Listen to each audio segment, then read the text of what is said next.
This chapter covers fundamental rights and responsibilities which apply to everyone who lives in the UK, whether citizen or not. Also it covers information about the format of the Life in the UK test, and the requirements for becoming a permanent resident.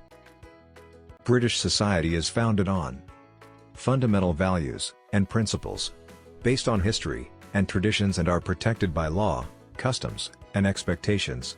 No place in British society for extremism or intolerance. The fundamental principles of British life include: first, democracy; second, the rule of law; third, individual liberty; fourth, tolerance of those with different faiths and beliefs; fifth, participation in community life. If you wish to be a permanent resident or citizen of the UK, you should: first, respect and obey the law; second, respect the rights of others, including their right to their own opinions; third, treat others with fairness; fourth, look after yourself and your family; fifth, look after the area in which you live and the environment. In return, the UK offers: first, freedom of belief and religion; second, freedom of speech; third, freedom from unfair discrimination; fourth, a right to a fair trial; fifth, a right to join in the election of a government.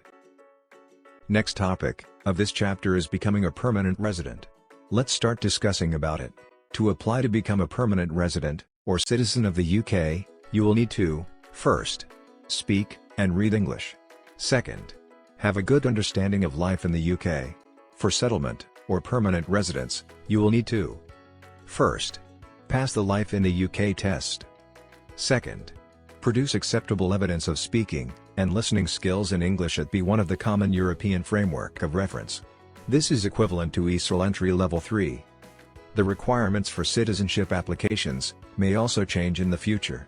Further details will be published on the UK Border Agency website, and you should check the information on that website for current requirements before applying for settlement or citizenship.